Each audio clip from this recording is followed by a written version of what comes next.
اللہ رب العزت جب کسی عظیم بندے کو پیدا کرنا چاہتا ہے تو اس کے لیے ایک خاص ماحول ترتیب دیتا ہے، خاص ماحول جو اس کی رحمت اور اس کے فضل کی نگرانی میں تشکیل پاتا ہے۔ رب کائنات کسی انسان کو بڑا عزم، بڑا مشن اور بڑا نظریہ دے کر برسوں اس نظریے کو اپنی رحمت کی آغوش میں پالتا ہے، تو تب جا کر کوئی بڑا انسان اس کائنات کے اندر تشریف لاتا ہے۔ نیتوں کا خالص ہونا، عمل اور کردار کا خوبصورت ہونا، یہ اس کے لازمی جز اور لازمی شرائط میں سے ہے۔ حضور سیدنا عبد القادر جیلانی الحسنی والحسینی رضی اللہ تعالی عنہ، اللہ رب العزت کے عظیم بندے، ولیوں کے سردار، جنہوں نے ولایت کے نظریے کو دنیا کے اندر نہ صرف تبدیل کیا بلکہ اس کو پروان چڑھایا، اور جن کا مشن دنیا کے اندر تعلیم کو عام کرنا اور اللہ اور اس کے رسول صلی اللہ علیہ وآلہ وسلم کے دین کی پامال قدروں کو بحال کرنا تھا۔ یہ مشن حضور غوث اعظم رضی اللہ تعالی عنہ کو آپ کے آباء و اجداد کی طرف سے ملا۔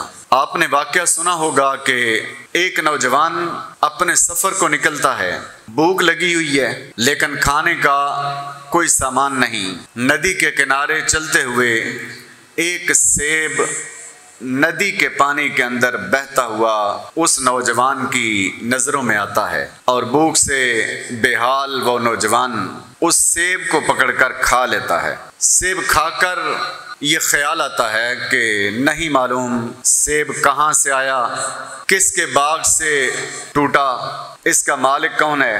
اللہ کے بندے بغیر پوچھے ایسے ہی تم نے سیب اٹھایا اور کھا لیا، کل قیامت کے دن اللہ نے تجھ سے پوچھ لیا کہ سیب کس سے پوچھ کر کھایا تھا، تو اللہ کی بارگاہ میں کیا جواب دے گا۔ اب اس سیب کے مالک کی تلاش میں نکلتے ہیں ندی کے کنارے کنارے، حتیٰ کہ ایک باغ کے اندر پہنچتے ہیں جس کے درخت اس ندی کے کنارے پر ہیں اور ٹہنیاں پانی کے اندر لٹک رہی ہیں۔ خیال آتا ہے کہ بلا شک و شبہ یہ سیب انہی ٹہنیوں سے ٹوٹ کر پانی کے اندر بہا ہوگا۔ باغ کے مالک کے پاس جاتے ہیں اور جا کر اسے کہتے ہیں کہ میں نے تمہاری اجازت کے بغیر تمہارا ایک سیب کھا لیا ہے، اگر تم اللہ کی رضا کے لیے مجھے معاف کر دو تو میں ساری زندگی تمہارا ممنون رہوں گا۔ باغ کا مالک بھی اللہ کا ایک بندہ تھا، ان کا نام تھا شیخ عبداللہ صومعی۔ انہوں نے نوجوان کو دیکھا سر سے لے کر پیر تک کہ یہاں تو یہ حال ہے کہ لوگ کھا کر ڈکار نہیں مارتے اور کوئی پوچھتا تک نہیں، یہ نوجوان اتنا متقی، صالح اور پرہیزگار ہے کہ از خود سیب ٹوٹ کر گرا، پانی میں بہتا ہوا پکڑ کر اس نے کھا لیا، اس کی معافی مانگنے کے لیے آیا ہے، تو یقیناً یہ اللہ رب العزت کا کوئی برگزیدہ بندہ ہے۔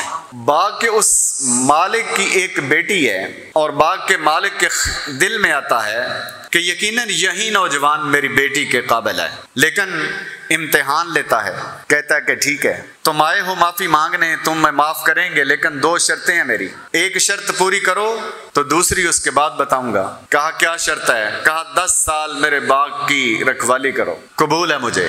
اس کے باغ کی رکھوالی کرتے ہیں، اس کے پودوں کو پانی دیتے ہیں۔ 10 سال کا عرصہ بیتتا ہے تو حاضر ہوتے ہیں، کہتے ہیں جناب ایک شرط پوری ہو گئی، دوسری بتائیں۔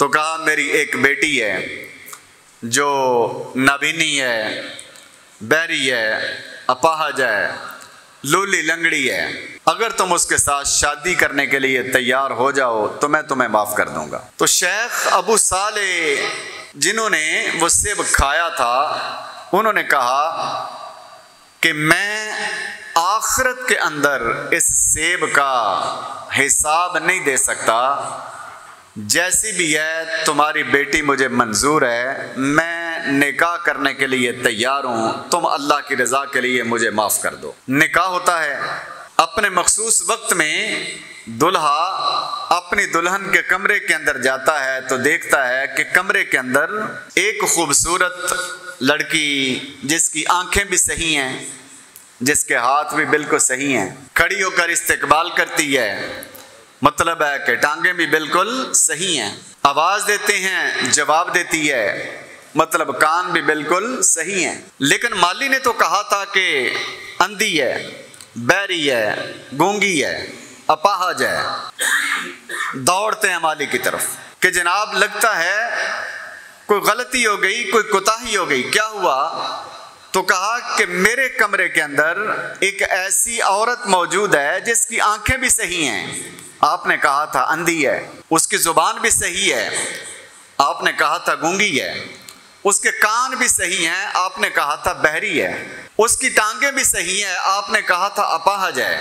تو وہ شیخ عبداللہ سومئی مسکرائے اور آپ نے ارشاد فرمایا وہی تمہاری بیوی ہے؟ تو کہا وہ تو اندھی لولی لنگڑی بہری نہیں ہے۔ تو کہا کہ اندھی اس لیے کہا تھا کہ جب سے جوان ہوئی ہے اس نے کسی غیر محرم کے چہرے کو تکا تک نہیں ہے۔ گونگی اس لیے کہا تھا کسی غیر محرم سے کبھی گفتگو نہیں کی۔ بہری اس لیے کہا تھا کسی غیر محرم کی گفتگو اس کے کانوں کے اندر کبھی نہیں پڑی۔ اور اپاہج اس لیے کہا تھا اپنے گھر کی دہلیز سے کبھی آج تک باہر نہیں نکلی۔ اس لیے تمہارا امتحان لینے کے لیے کہا تھا۔